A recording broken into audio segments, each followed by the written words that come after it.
Coach, do you see Jabari Small as somebody that could give you 20, 25 carries in a game? I really do. You know, one thing about Jabari that he's done a great job, he's added armor to his body. So, you know, you look at the last game of the season, I think he weighed out at about 199. This year, he's been weighing in consistently between 212 and 215.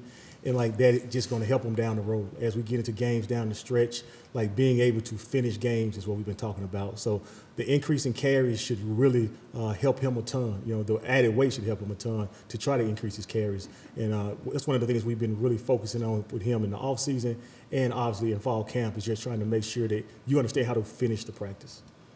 Adam in Austin. When you're deciding who plays on Saturdays, where in the list is pass protection a determining factor? How much is that considered? Well, it's a big part of it. You know, when we look at the entire big picture of it, obviously some weeks will have better matchups or different matchups, I should say, than other weeks. But the biggest part of, you got to be a complete back in this offense. You know, you got to be able to run the ball. Obviously, when you get a chance, you got to be able to play without the ball, and that includes pass protection. So that goes into it, you know, without saying, just being able to do all facets of the game. You know, we want guys that are all-purpose backs that we don't have to take off the field on third down for whatever the reason, whether we have to throw the ball or the ball in hand or whether we have to protect. But we want to make sure we develop in the complete back. You know, during practice or, you know, even in the film room, one thing we're always talking about, one thing we're always looking at is how those guys go about taking care of business from a pass pro perspective and all the other little things that they have to do. Coach, you talk about Jabari putting on that weight. In what ways have you seen in his limited work and scrimmages and stuff, his game maybe get better, improve, change? And then kind of where's Jalen Wright with, you know, as far as health, being back full go for the rest of the way? Well, I see the added strength is the arm tackles. You know, last year, you know, you talk about the shoestring tackles. You talk about from a defensive lineman maybe getting a pad on a running back as he comes through the line of scrimmage. Those plays have been able to now be extended because Jabari has that added weight. You can see the different mentality. You know, one thing about weight and strength is it changes your mindset as well. So when you talk about down there in the red zone, short yardage, he just has a different mentality about how he's going to go ahead and get that first down and go pad. When we talk about pad +2, all those different things. The mindset has really changed for him with that added weight. Protection-wise, you can see him now sticking his face on people. You know, we're doing protection about 2 or 3 days out the week because Coach Hype, Coach Golich, myself, we all wanted to make an emphasis of that going into the season. And now you can see he's not scared of that contact. He wants to get his face in the fan. He wants to, you know, get in that contact. When you talk about Jalen Wright, you know, progressing every day. You know, like every day he gets a little bit better from a standpoint of he's able to do more. Today he was able to do a little bit more than he was a couple of days ago. So I feel confident in saying that he'll be ready by the time we enter the first game. But, you know, it's a process with him, and he's going through every day. He's getting a little bit more. Coach, with Justin, how have you seen him build on what he did in the spring? What have you liked about what you've seen from him in camp, and where can he still get better? Well, the third block for him was probably his best set of practices since he's been here. I mean, from the standpoint of him running with more confidence, we saw flashes of the Justin that we saw in high school. We saw him have an explosive play in the scrimmage the other day. We saw him being able to catch the ball out the backfield a little bit today at practice, doing some things like that. I think where he has to get better, it's where all young guys usually have to get better at, and that's pass pro. More so than technique. I think we've done a good job of him understanding at the minimum where his eyes belong. You know, he was here in the spring, so he had an opportunity to go through some of that spring summer camp as well, and now we're into fall camp. I don't have an issue of him knowing who to block. Now it's just about the mannerism, about how to actually get there. I think that's the biggest thing for him right now, to continue to work his technique. When we talk about hands inside, squeezing the elbows tight, keeping our butts to the quarterback, all those little things that they probably don't talk to you as much in high school because he was mainly the primary runner. It's things he has to learn how to do playing without the ball. It's going to be really important for him.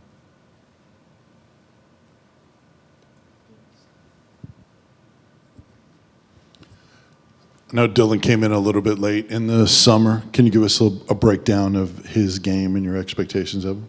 He's done a great job. You know, he's kind of a fan favorite right now in the building with his attitude, his personality, which we knew when we recruited him. Every day he comes out there and it seems like he does something really good with the ball in his hand.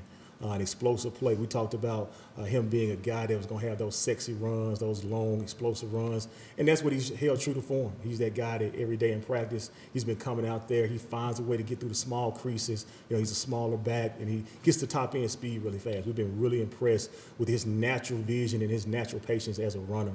Obviously, the thing that he has to continue to grow in more than anything else is that physicality part of it. And that's going to come as he gets in the games more, as he gets in practice and those live reps more. I like the way Dylan's operating within our offense as well. You know, he's playing with that sense of urgency that we need to do in our offense because we play so fast. Kellyanne and Ryan.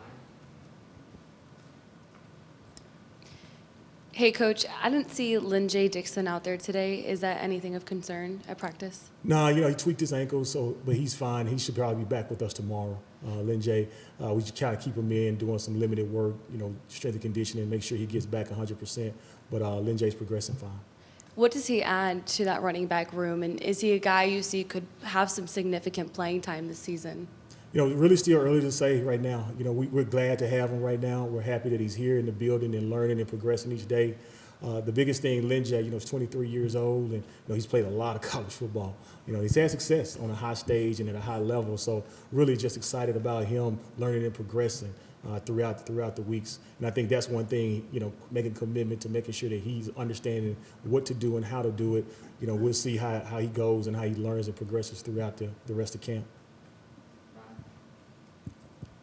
Do you have a kind of a good feel for how you want to handle the rotation in the backfield? How many guys would you ideally like to play, and is there a certain number of carries that you want to limit Jabari to? You know, do you kind of go in with the target goal for not overworking him, I guess?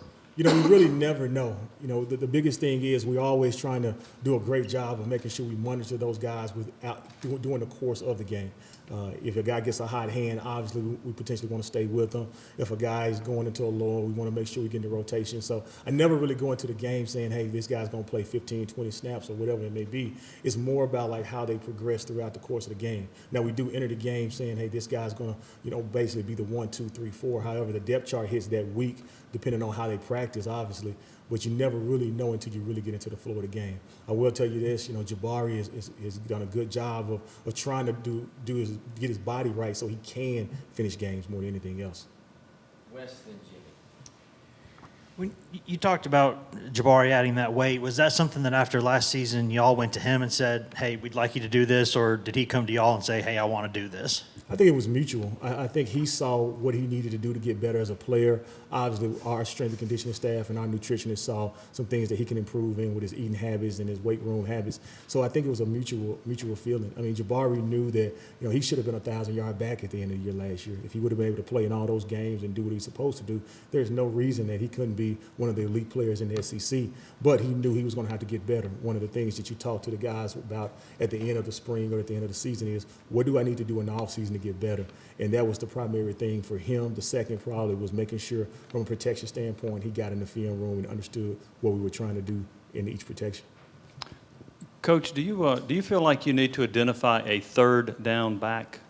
I don't think so. I think all those guys have a really unique skill set. I think all of them are getting better from a pass protection standpoint, and we try to do a great job of recruiting guys that can be all-purpose backs, not just guys that are big, strong guys on third and short, but also guys that can catch the ball out the backfield as well. So I really would like to develop the entire back and the complete back. I don't want to just, you know, pinpoint a guy or put a pigeonhole a guy that he's just a third down back or he's just a goal line back. They all need to have the mindset that we can do it all. You mentioned catching out of the backfield. Do you feel comfortable with all of your backs' ability to catch out of the backfield? I think some are better than others right now. You know, obviously we got some room. You know, everybody has a different skill set, and everybody can have some improvement in some different areas. So, like right now, that's what we're developing. You know, we're out to practice, before practice, on the jugs machines, trying to make sure everybody gets a certain amount of catches each and every day. There's no Lenith Whitehead, and you kind of mentioned that you want all your backs to be, you know, all-around backs, third down backs. Is there a preference in terms of, you know, a running back in short yardage situations, or is it just kind of whoever's in that ball game at that time? You know, with the way we play and the tempo that we play at, sometimes, you know, you would love to get a guy in there that, you know, has a little bit more power, maybe a little bit more a stouter back that can push the pile forward. Sometimes with the way we play, that's not going to always be the case. But the difference is that sometimes the defense isn't quite aligned, right? So now you're talking about you don't have to have that big physical back that traditionally offenses have had in the past. The biggest thing we look for is just the tempo through the mesh.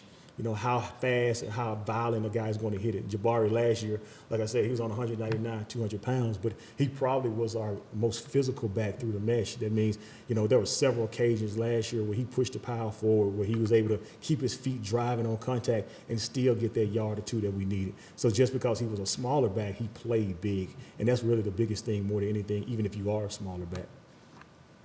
Packer Vince. You might have alluded to it there a little bit, but how much do you guys look at yards after contact in terms of evaluating your guys? A ton. You hear me use the phrase, and you hear Coach Golis and Coach Hyper use the phrase pad plus 2. That means yards after contact, minimum at least 2 yards we want to always be able to get. That's one thing with the weight that Jabari and the strength that Jabari has put on. That's what has allowed him to be a much better version back of himself from last year. He's doing some things, and not all in all of them too. We saw from Jalen Wright in the spring. One thing we made an emphasis on is him running behind his pass, being more physical, having the ability to reduce. That means having the ability to get your pass down, play behind your pass, and then still go forward even after contact. So it's something that we're always looking at. In the room, we're always charting. Me, graduate assistants, our quality control people are always charting exactly how many yards these guys are gaining after contact. Finish in the back. You always talk about how you're trying to get these young guys up to speed, but with only 5 weeks of preparation before games in these fall camps, what do you focus on specifically to make sure they get up to speed? I think the ball mechanic piece for us is truly important. How fast the guy can get his eyes back to the sideline, how fast he can process the information. It's not just about being a smart football player. It's about being able to process information fast as well. Because when those signals come in from the sideline, you got to be able to get your cleats in the ground. You got to be able to execute at a high level while still playing with the fundamentals. So some of those things from a standpoint of just understanding plays-wise, like what those guys are supposed to do. One great thing and the luxury that we had, all those guys were able to be here the first and second session of summer school. So, they got a dose of the installation in the summer school sessions, and then now they're getting basically a repeat of the installation now in fall camp, which has allowed them to really understand the system. We always tell them, if you don't understand the plays when we go into fall camp, it's going to be very hard for you to get on the field and very hard for you to play at the level that we need you to play at. So that's what those young guys, Justin was here in January, Dylan came in May, and it's kind of a fish to water right now. Those guys have been really playing fast, really playing hard. We spent little time talking about the actual what you're supposed to do, and now we can get in really the nuts and bolts of the fundamental piece of the smaller details of what they got to do.